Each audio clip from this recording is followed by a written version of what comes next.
모세와 아론이 하나님의 성품을 경험했습니다. 먼저 성실하신 하나님을 경험했죠. 두 번째, 모든 것을 완벽히 계획하시는 하나님을 경험했습니다. 하나님의 성품을 경험한 다음에 순종의 자리로 나아갑니다. 우리가 우리 힘으로는 순종할 수 없습니다. 하나님의 성품을 경험해야 순종합니다. 우리 따라할까요? 하나님의 성품을 경험해야만 순종합니다. 시작. 하나님의 성품을 경험해야만 순종합니다. 그들이 이제 바로에게 나갈 때, 순종해서 나갈 때 모세가 나이가 80세, 아론이 83세였죠. 고대의 평균 수명을 생각할 때 결코 낙관적인 상황이 아니었지만, 그러나 그것이 하나님의 완벽한 계획이었어요. 그 나이에 보내신 것이 아주 완벽한 계획입니다. 하나님은 실수가 없는 분입니다. 이걸 통해서 우리가 알 수 있는 것이 있죠. 하나님이 함께 하시면 외적인 상황은 아무런 문제가 되지 않습니다. 왜냐하면 하나님이 은혜와 생명을 끊임없이 공급해 주시기 때문입니다. 하나님과 함께 하는 것 중요하죠. 완벽한 상황은 이런저런 조건이 갖추어졌음을 의미하지 않습니다. 완벽한 상황은 하나님이 함께 하시는 것입니다. 근데 우리는 이런 조건을 갖췄어도 이런 조건이 갖춰지기를 원하고, 저런 조건이 갖춰지기를 원하고, 이런 조건이 갖춰지면 그걸 완벽한 상황이라고 생각하지만, 성경은 그렇지 않고 하나님이 나와 함께 계시냐 아니냐, 그죠? 나와 함께 계시면 완벽한 상황이에요. 믿으시기를 원합니다. 좋습니다. 오늘은 아멘이 많이 나와서 막 좋습니다. 막 춤을 출 것 같아요. 자, 우리는 하나님의 완벽한 계획 안에 있는 완벽한 인생입니다. 그래서 당신의 삶은 완벽합니다. 걱정하지 마세요. 당신의 삶은 완벽합니다. 걱정하지 마세요. 우리 이렇게 인사 나누도록 하겠습니다. 당신의 삶은 완벽합니다. 걱정하지 마세요. 인사 나누겠습니다. 앞뒤 옆에 계신 분들께 당신의 삶은 완벽합니다. 걱정하지 마세요. 당신의 삶은 완벽해요. 걱정하지 마십시오. 걱정하지 마십시오. 여호와 하나님께서 모세와 아론에게 이제 말씀하시는 거죠. 이게 이제 오늘 8절부터 쭉 나옵니다. 바로에게 가서 너의 지팡이를 던져라. 그러면 그것이 뭐가 될 것이다? 뱀이 될 것이다. 그래서 그대로 순종했어요. 지팡이가 뱀이 됐습니다. 그래서 질문이 생겨요. 질문이. 왜 하나님은 왜 하필 지팡이를 던져서 뱀이 되게 하는 이적을 맨 처음 보이셨을까? 조금 이적치고는 약해 보이지 않습니까? 그 정도로는 바로가 꿈쩍도 안 할 것 같습니다. 그냥 이적을 베풀려면 처음부터 애굽의 장자들을 한꺼번에 다 죽여버리든지, 그렇죠?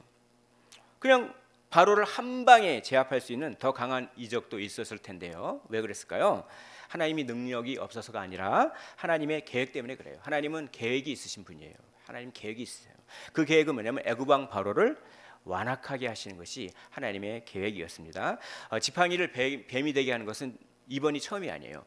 언제 이런 것이 있었죠? 40년 동안 광야에서 살았던 모세가 이제 이스라엘 백성에게 가가지고 하나님의 뜻을 전하려고 하니까 백성들이 자신의 말을 듣지 않을까 봐 불안해했어요. 두려워했어요. 그러니까 하나님께서 말씀합니다. 이 지팡이를 던져라. 이 이적을 보여라. 그럼 이 지팡이가 뱀이 될 거야. 이 이적을 보이면은 그들이 너를 믿어줄 거야. 그렇게 된 거죠.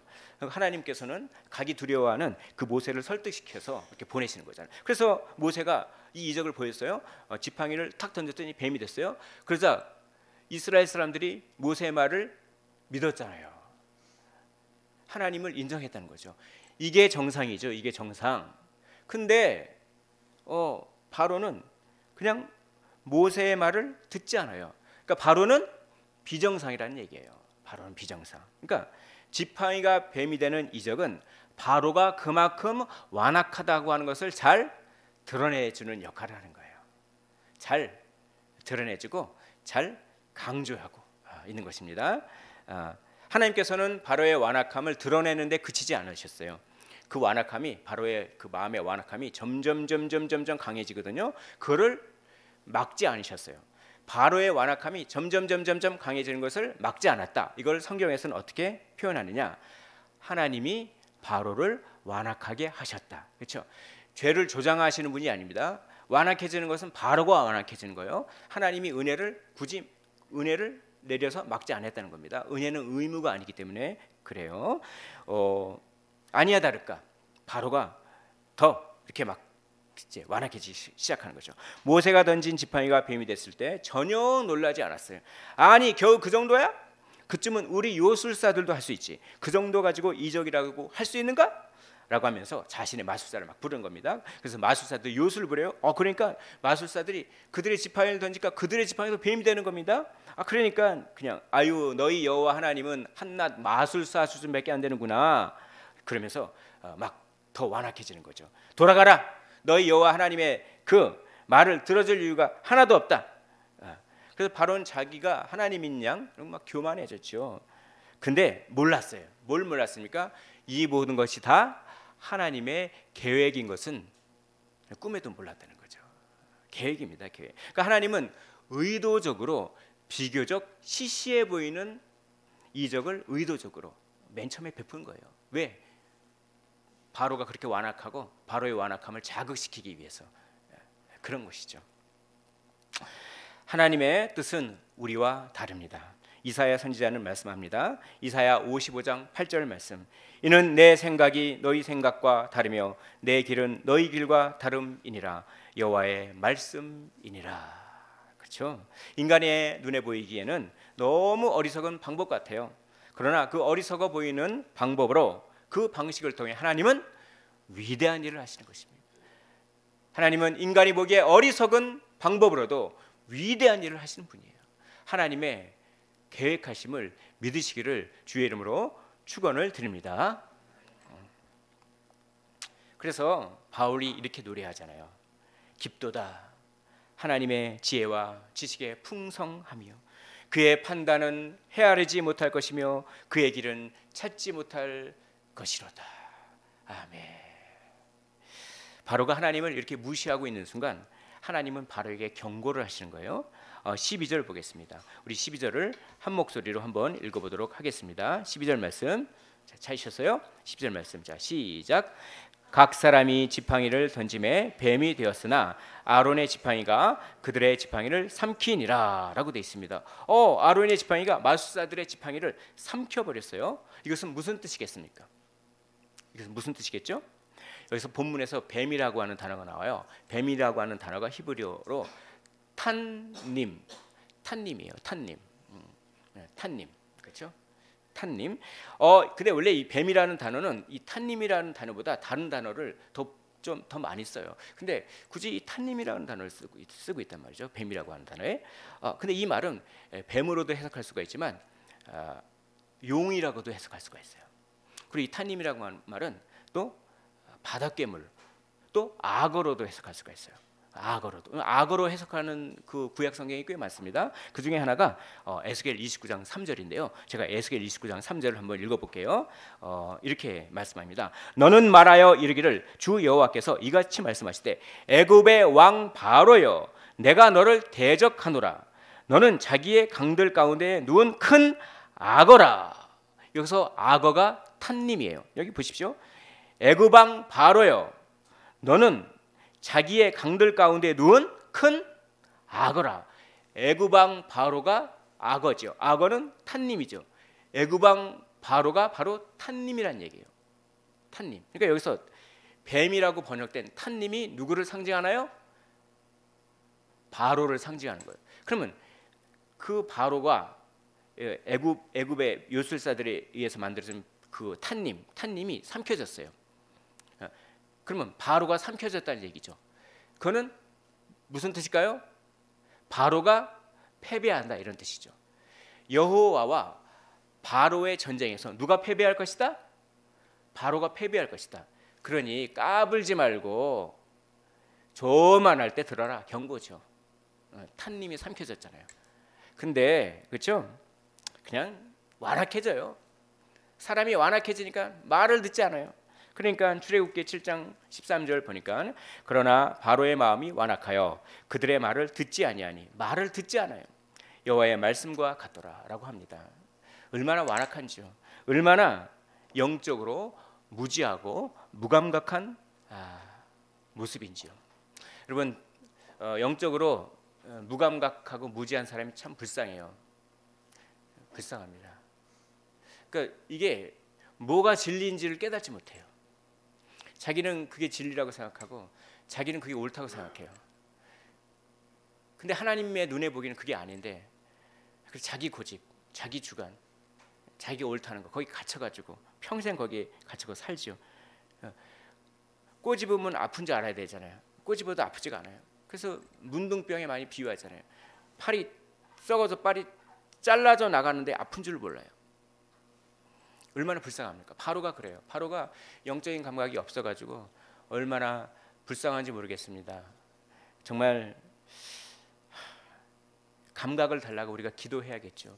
여기 계신 분들은 얼마나 복받은 분인 줄 아십니까? 여기 계신 분들은 너무나 복받은 분이에요. 정말 복받은 분이에요. 감각이 있으시잖아요. 감각이 있으시잖아요. 그래서 주 예수 그리스도를 찾으셨잖아요. 아무나 그렇지 못하거든요. 근데 얼마나 불쌍하고 가련한 사람들이 많이 있습니까? 바로와 같이. 우리가 그런 사람들을 위해서 기도했으면 좋겠습니다. 이처럼 하나님은 바로가 보기에 굉장히 만만해 보이는 이적을 일부러 의도적으로 맨 처음 보여주심으로 말미암아 바로가 얼마나 완악한지를 드러내게 하시고, 그리고 바로의 완악함을 점점 강하게 하시는 통로로서 그렇게 사용하시는 거예요. 하나님은 정교하신 분이에요. 모든 일에 우연이 없어요. 참새 한 마리 떨어지는 것도 하나님의 허락 없이는 떨어지지 않아요. 아주 정교하게 일부러 쉬운 그런 이적을 일부러 탁 주는 거죠. 좀 하나님의 지혜가 너무나 깊죠. 그런데 또 질문이 또 생겨요. 그러면 왜 하나님은 바로를 완악하게 하셨습니까? 한 방에 탁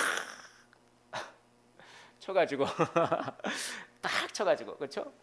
KO를 시킬 수가 있겠죠. 왜 잽을 탁탁 쳐가지고 왜 바로의 어떻게 보면 성질을 돋고 예. 왜 바로를 이렇게 완악하게 하셨냐면 하나님의 영광을 더욱 밝히 드러내기 위해서 그렇죠. 왜냐하면 어둠이 깊으면 깊을수록 빛은 더욱 밝게 빛나는 법입니다. 여러분 고난 가운데 계십니까? 지금 내 삶이 어두운 터널 가운데 있으십니까? 근데요, 어두운 터널 어두움만 보지 마시고요, 내 삶이 이렇게 어둡기 때문에 하나님의 빛이 더 밝은 거예요. 그러니까 평소 때는요, 이렇게 기도도 밋밋하게 하고요, 찬양도 뭐 그냥 하나님 이렇게 밋밋하게 하는데요, 그냥 고통 가운데 있으니까 주여 하나님 그러잖아요. 그게요, 하나님의 보시기에는요 더 복된 상태인 것이죠. 어둠이 깊을수록 빛은 더욱더 밝은 법입니다. 그래서 바로가 완악해지면 완악해질수록 그런 바로를 심판하시는 하나님의 권능과 영광은 더욱 찬란해지는 것이죠. 바로는 스스로 신이라고 생각했을 것입니다. 나는 하나님과 싸울 수 있어. 그러나 하나님의 도구에 불과하다라고 하는 것입니다. 본문에서는 하나님의 영광스러운 성품이 두 가지 모습이 나타나요. 다 아시죠? 첫 번째는 계획하신 하나님, 두 번째는 성실하신 하나님입니다.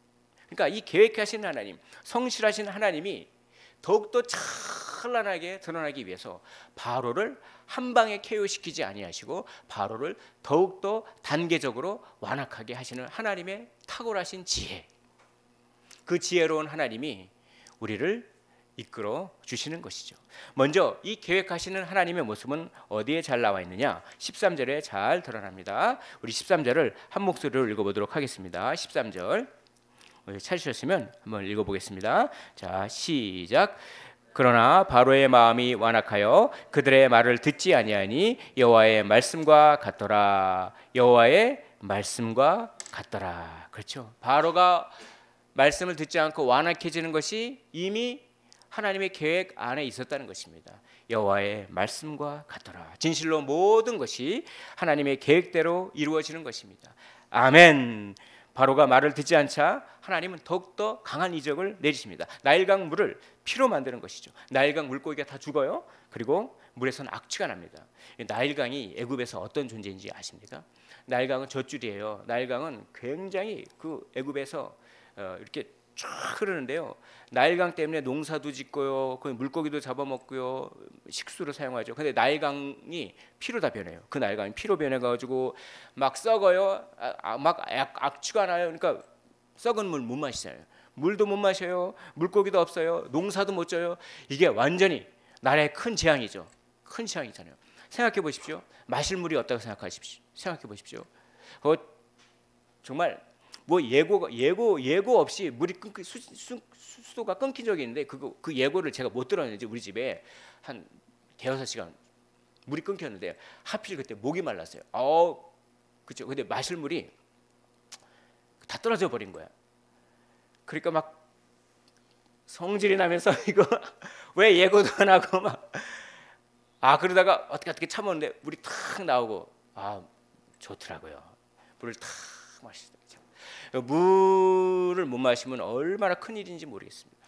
우리나라에 한강이 다 피로 변했다고 생각하십시오.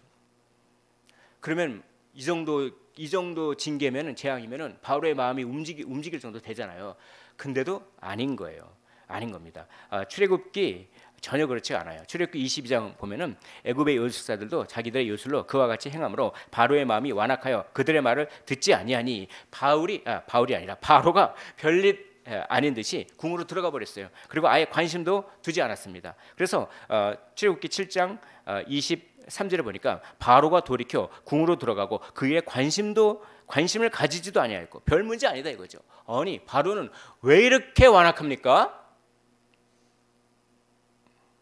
그러나 이 모든 것이 하나님의 계획이었습니다. 하나님의 계획이었어요. 22절 마지막 부분을 보십시오. 22절 마지막 부분에 이렇게 되어 있죠. 바로의 마음이 완악하여 그들의 말을 행함으로 그들의 말을 듣지 아니하니 여호와의 말씀과 같더라. 여호와의 말씀과 같더라라고 하는 것입니다. 하나님의 이런 계획과 지혜를 누가 당하겠습니까? 누가 하나님께 충고를 할 수 있단 말입니까? 누가 주의 마음을 알았느냐? 누가 그의 모사가 되었느냐? 아무도 그 어떤 존재도 하나님을 통제할 수가 없습니다. 왜냐하면 하나님이 만물을 창조하셨기 때문에 그렇습니다. 사도 바울은 노래합니다. 이는 만물이 주에게서 나오고 주로 말미암고 주에게로 돌아갑니다. 그에게 영광이 세세에 있을지어다. 아멘. 하나님의 성품 두 번째는 하나님은 성실하신 분인 것이죠. 하나님은 계획하시는 분이고 하나님은 성실하신 분입니다. 계획을 하셨으면 하나님께서 계획을 이루셔야 되잖아요. 계획을 이루시기 위해서 하나님께서 쉬지 않으십니다. 하나님께서는 쉬지 않으세요. 하나님께서는 열심히 일하십니다. 보세요.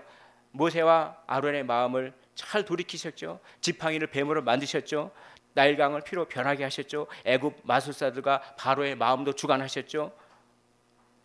열심히 쉬지 않고 일하시는 분이에요. 그래서 시편 기자는 이렇게 얘기합니다. 이스라엘을 지키시는 분은 졸지도 아니하시고 주무시지도 아니하시리로다. 아멘. 이사야 선지자도 이렇게 얘기했어요. 나는 시온을 위하여 잠잠하지 아니하며 예루살렘을 위하여 쉬지 아니할 것인즉. 아멘. 우리 주님은 우리를 위하여 쉬지 않으시는 분인 줄 믿으시기를 원합니다. 세상 모든 민족이 구원을 얻기까지 쉬지 않으시는 하나님, 물이 바다 덮음같이 여호와를 아는 지식이 세상에 충만하고 온 세상이 여호와의 영광을 인정할 때까지 하나님은 쉬지 않으시는 것입니다. 이사야 선지자는 말합니다. 이는 물이 바다를 덮음같이 여호와를 아는 지식이 세상에 충만할 것임이니라. 똑같은 말씀을 하박국 선지자도 말씀합니다. 이는 물이 바다를 덮음같이 여호와의 영광을 인정하는 것이 세상에 가득함이니라. 아멘. 하나님은 쉬지 않으세요. 우리를 위해서요. 믿으시기를 원합니다.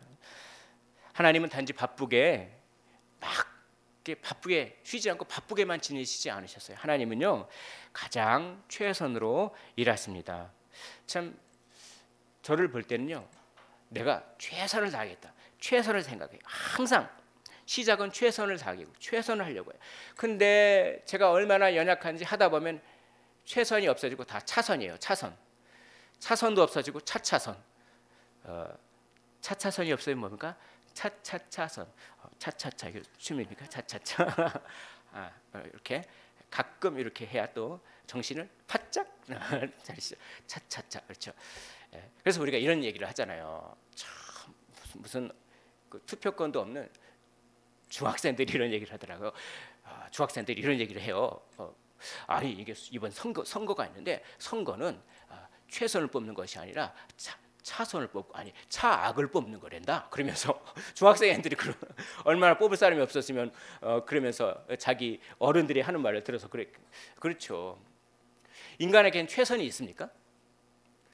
인간에게는 최선이 없어요. 인간에게는 차선, 차차선, 차차차선. 그러나 하나님께는 차선이 없어요. 하나님은 오직 최선만 있습니다. 하나님 그 최선으로 우리의 삶을 성실하게 쉬지 않고 다스리시는 줄 믿으시기를 원합니다. 이게 우리에게 위로가 되는 것이죠. 하나님은 자신의 영광을 위하여 최선을 다하시고 또 우리의 구원을 위해서 최선을 다하시고 모든 것이 합력하여 선을 이루시는 분입니다. 그 선의 최고 봉이 예수 그리스도의 십자가와 부활이죠. 하나님은 자기 아들을 아끼지 아니하시고 우리에게 주시기까지 최선을 다하시고 최고의 것을 주시는 분입니다. 하나님은 우리를 사랑합니다. 하나님은 우리를 사랑합니다. 따라하겠습니다. 하나님은 우리를 사랑합니다. 하나님은 우리를 사랑합니다. 한 번 더. 하나님은 우리를 사랑합니다. 하나님은 우리를 사랑합니다. 하나님은 최선을 다하십니다. 이것을 계속 되뇌이셨으면 좋겠어요. 그럼 마귀가 물러가거든요. 하나님은 우리를 사랑한다. 하나님은 최선을 다한다. 그러면 악한 영이 다 물러가요. 어두운 마음이 물러가요. 우울해지지 않아요. 슬픈 마음을 이겨낼 수 있습니다. 하나님은 나를 사랑한다. 하나님은 나를 위해 최선을 다하신다. 하루에 수도 없이 되뇌이셨으면 좋겠습니다. 우리는 하나님의 성품을 알았죠? 문제를 내겠습니다. 하나님의 성품은 두 가지를 했습니다. 무엇이죠? 첫째, 하나님은 뭐 하시는 하나님? 그렇죠. 계획하시는 하나님. 계획하시는 하나님. 주소 알려주세요. 뻥튀기를 보내드리겠습니다. 두 번째, 하나님은 계획하시는 하나님. 또 무슨 하나님? 성실하신 하나님. 제가 보내드리겠습니다.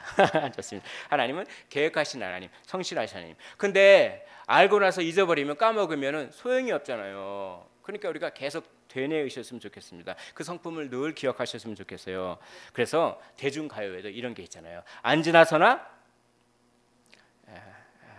그렇죠. 안지나서나 이렇게 이거 참 그렇죠. 우리는 그걸 재해석해야 되죠. 안지나서나 주님 생각이죠. 안지나서나 주님 생각, 그렇죠? 안지나서나 주님 생각. 또 이렇게 바뀌어요. 안지나서나 성품 생각. 하나님은 계획하시는 분이야.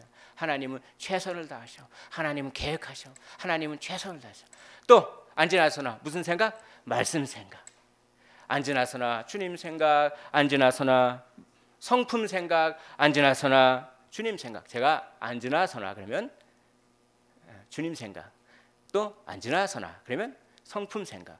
안지나서나 그럼 말씀 생각. 이렇게 한번 따라해 보시길 원합니다. 자, 안지나서나 주님 생각. 안지나서나 성품 생각. 안지나서나 그렇죠. 이것만 기억하시면 돼요. 오늘 이게 가장 핵심입니다. 생각이 중요해요. 생각이 합쳐서 내가 되는 거예요. 그래서 이제껏 내가 했던 생각의 총합이 나 자신이라고 해도 과언이 아닙니다. 내가 지금 이 모습 이대로는 다 내 생각의 합쳐짐이에요. 그렇죠?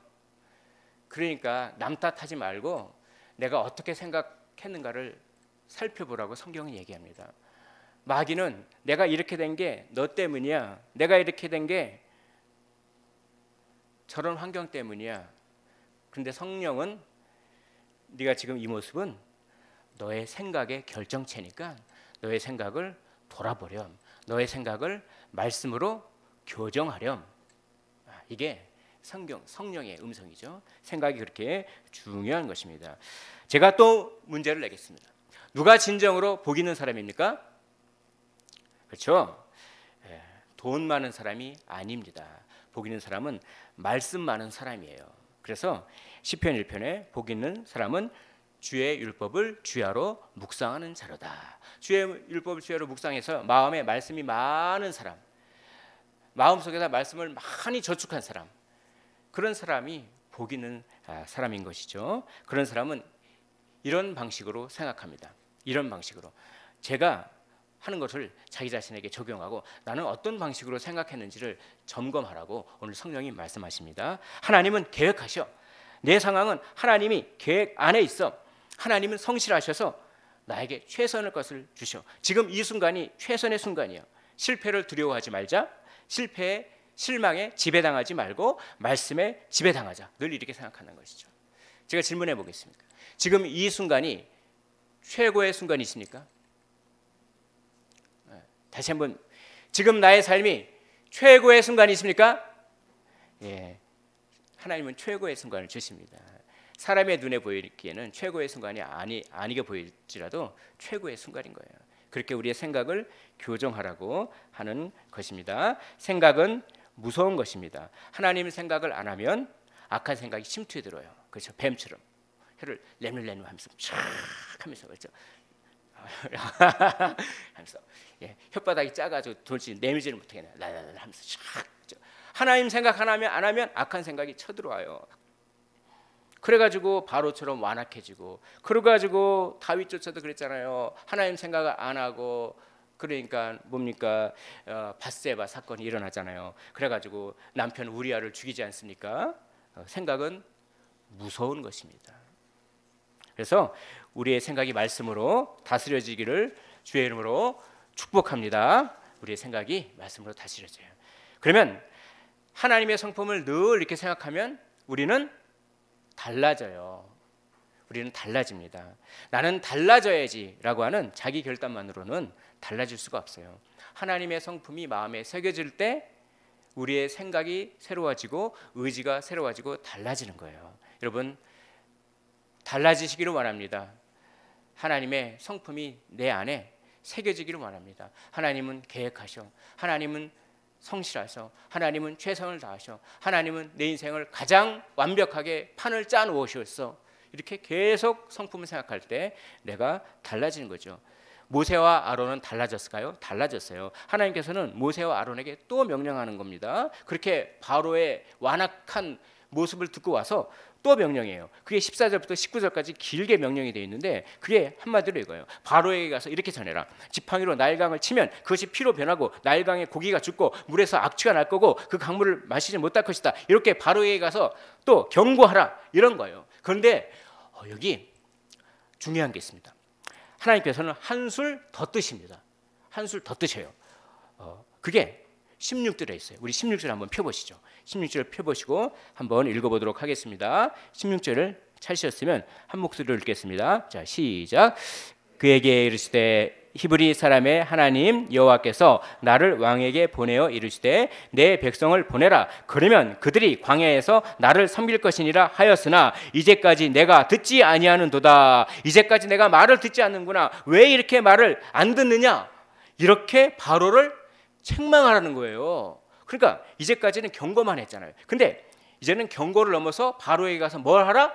책망하라는 거예요. 이거는 굉장히 부담스러운 명령입니다. 왜냐하면 얼마 전까지 그냥 그 바로에게 가는 걸 갖다가 두려워했잖아요. 낙심하고 실패할까 봐 바로에게 가는 걸 주저하고 두려워했는데 과연 단지 경고를 넘어서 책망까지 하라고 하는 이 명령이 그들에게는 굉장히 부담스러웠어요.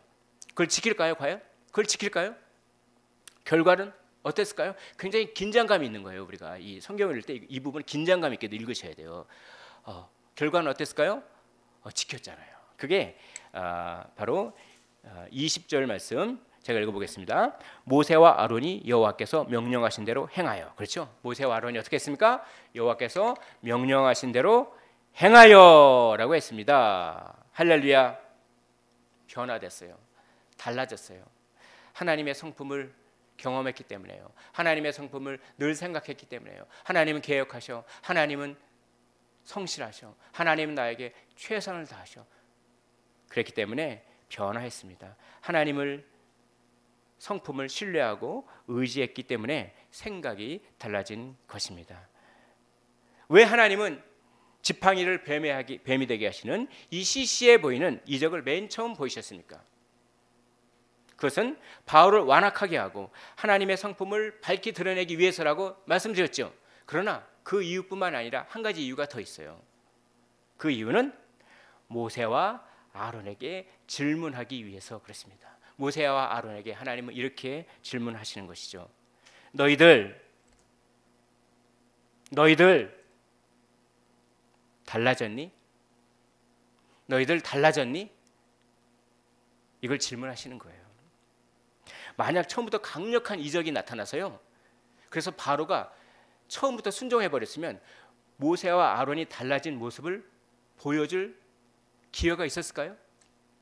없었어요. 그러니까 하나님 우리에게 고난을 왜 주시나요? 고난은 질문입니다. 한번 따라해 볼까요? 고난은 질문입니다. 시작. 고난은 질문. 이거 중요한 겁니다. 크게 한번. 고난은 질문입니다. 고난은 질문입니다. 고난은 무슨 질문입니까?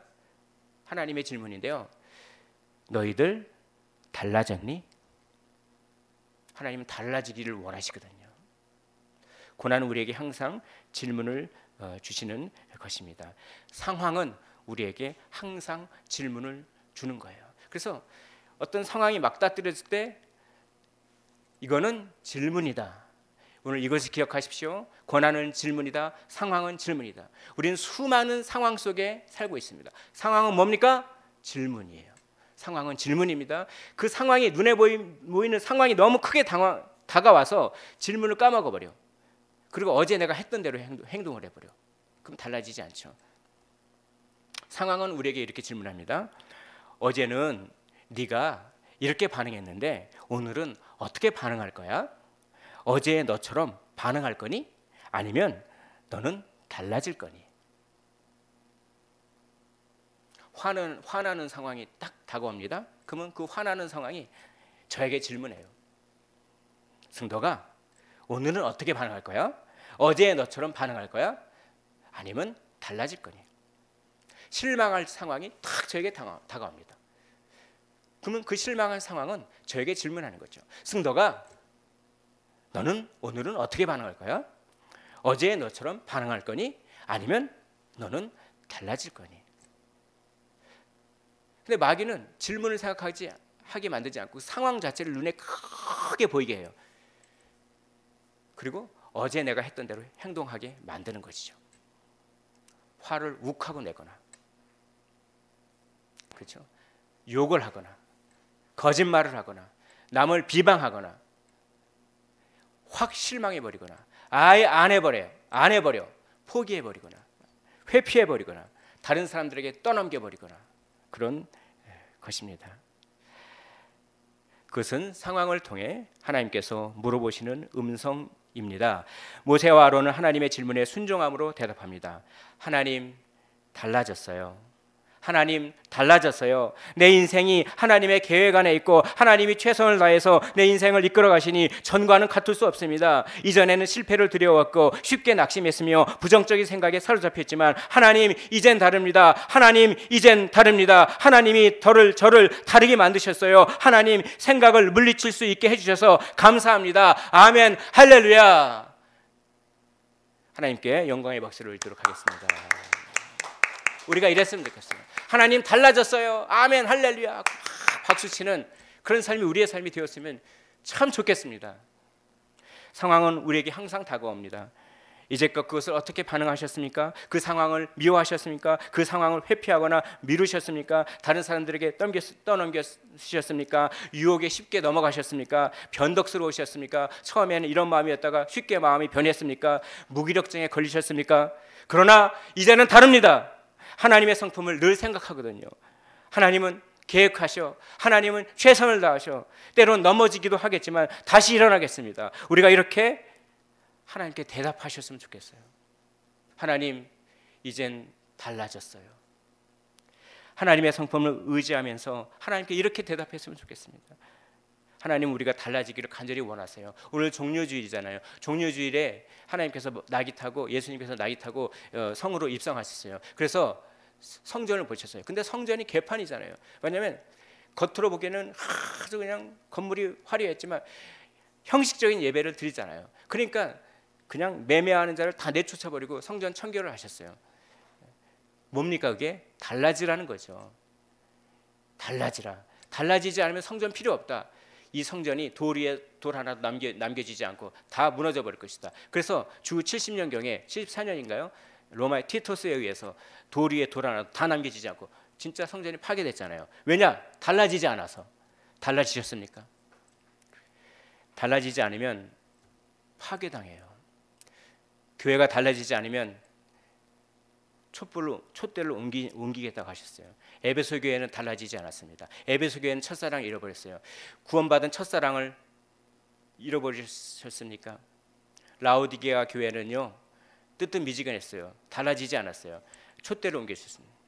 지금 에베소 교회는 이슬람 사원이 있습니다. 그 자리에는, 그 터키는.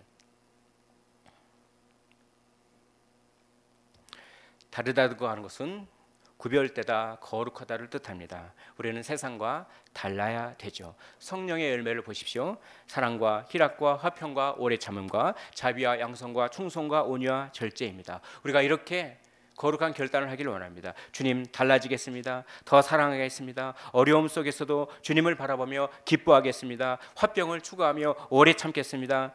어제보다 오늘 더 오래 참겠습니다. 이기심을 내려놓겠습니다. 끝까지 적극적으로 충성하겠습니다. 다른 사람들이 내게 하는 말 때문에 삐지지 않겠습니다. 다른 사람들이 나에게 하는 말 때문에 날카로워지고 삐딱하게 굴지 않겠습니다. 분별하고 수용하며 감정과 욕망을 절제하겠습니다. 주여 절제를 하겠습니다. 어제보다 오늘 더 절제하겠습니다. 달라지겠습니다. 주님 이젠 다릅니다. 다윗의 자손 예수시여 제가 계속 달라지도록 도와주소서. 말씀을 정리하겠습니다.